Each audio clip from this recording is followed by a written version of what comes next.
Have you ever wondered why some Christians seem to build wealth steadily while others work just as hard, pray just as often, and still struggle financially year after year? Most people assume the difference is education, opportunity, or luck. But there is a biblical wealth principle that many financially successful Christians understand deeply, and many others completely overlook. The surprising part is that this principle is not hidden. It has been in Scripture all along. Yet millions of believers read past it without realizing how much it affects their financial future. By the end of this video, you will understand the biblical wealth principle rich Christians never ignore. You will see how it appears throughout Scripture, how it affects your money, your business, your career, and why ignoring it can quietly keep a person stuck no matter how hard they work. Stay until the end because there is one detail about this principle that most people misunderstand. And that misunderstanding changes everything. Many people live with a frustrating financial pattern. They earn money, they lose money, they make progress, then something pulls them backward. They pray for financial breakthrough. They ask God to bless their work. Yet their financial life feels unstable. What makes this even more confusing is that some people work incredibly hard but never seem to gain lasting momentum. The first thing rich Christians understand is that wealth in the Bible is connected to stewardship, not ownership. One of the most consistent biblical principles is that everything ultimately belongs to God. Time belongs to God. Opportunities belong to God. Resources belong to God. Even the abilities we use to earn income are gifts that we did not create ourselves. Financially mature believers stop asking, "How much of my money should I give to God?" Instead, they begin asking, "How does God want me to manage what He has entrusted to me?"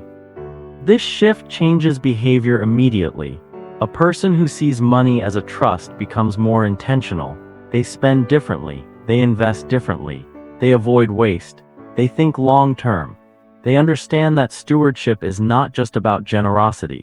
It is also about responsibility. Many wealthy Christians build financial stability because they consistently manage resources with purpose instead of emotion. But this is not the principle that surprises most people.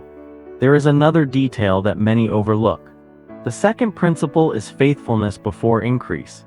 In one of Jesus' teachings, the message is clear. A person who proves faithful with little can be trusted with more. Modern culture teaches the opposite.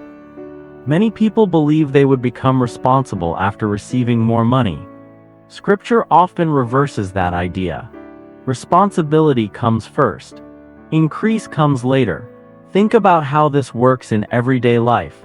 Someone earning a modest income might constantly waste money on impulsive purchases. They dream about becoming wealthy. But their habits reveal that larger income would simply create larger mistakes. Another person earns the same amount but carefully manages every dollar, saves consistently, avoids unnecessary debt, learns new skills, builds discipline. Over time, the second person creates opportunities that the first person never sees. Rich Christians often understand this deeply. They do not wait for abundance before practicing wisdom. They practice wisdom before abundance arrives. But there is an even more powerful principle behind this. And this next lesson may challenge what many people believe about wealth. The third principle is multiplication. Throughout Scripture, we repeatedly see the expectation that resources should produce fruit. This does not mean chasing greed. It means refusing to waste potential. Money can create value. Skills can create value. Knowledge can create value. Relationships can create value. Opportunities can create value. Many believers unintentionally bury their potential. They avoid learning, avoid growth, avoid calculated risks. They remain comfortable while praying for greater results.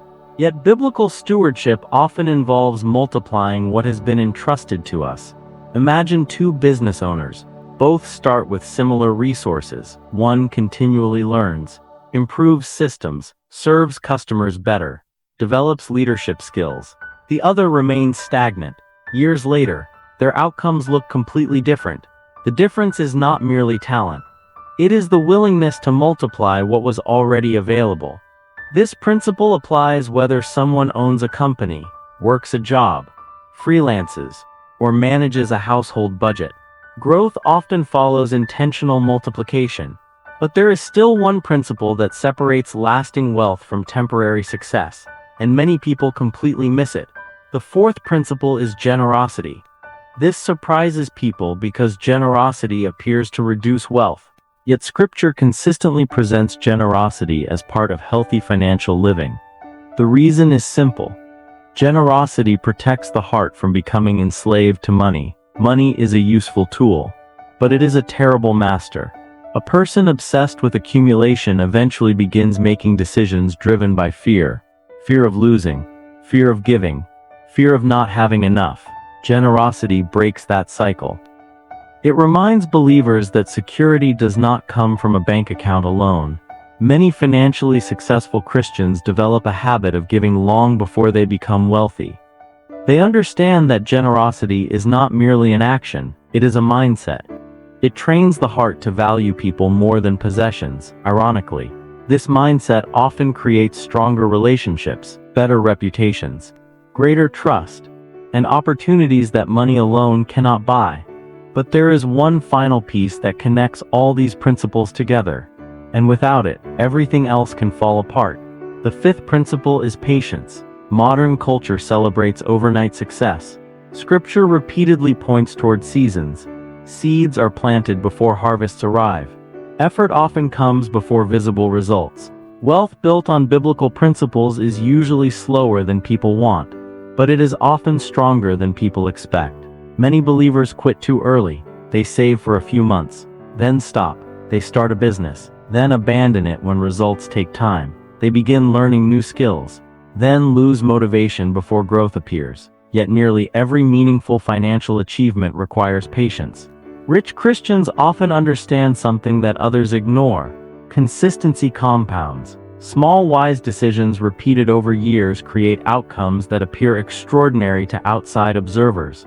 What looks like sudden success is often the result of long periods of unseen faithfulness. A story illustrates this perfectly. Years ago, a Christian man started a small landscaping business. He did not have investors. He did not have special connections. He simply committed to serving customers well, managing money carefully, avoiding unnecessary debt, learning constantly, and treating every client with integrity. For years, growth was slow. Some competitors expanded faster. Others appeared more successful. There were moments when he questioned whether his approach was working, but he stayed consistent. Eventually, something remarkable happened. Customers began referring other customers. His reputation grew, his team expanded, new opportunities appeared. After more than a decade, he owned a thriving company. When people asked about the secret, they expected a business hack, a marketing trick, a lucky break. Instead, he described something much simpler. He focused on stewardship, faithfulness, multiplication, generosity, and patience. Those principles were not exciting, they were not trendy. But over time they produced results that shortcuts never could. And that brings us back to the biblical wealth principle rich Christians never ignore. They understand that wealth is not merely about making more money. It is about managing resources according to biblical wisdom. They see themselves as stewards rather than owners. They practice faithfulness before increase. They multiply opportunities instead of wasting them. They remain generous even as wealth grows. And they stay patient when progress feels slow. The truth is that financial success built on biblical principles often looks ordinary day by day. But over years, those ordinary decisions create extraordinary outcomes. So here is the question. Which of these principles do you find most difficult to apply consistently in your own financial life? Stewardship, faithfulness, multiplication, generosity, or patience? Share your answer in the comments. Someone reading it may realize they are facing the same struggle.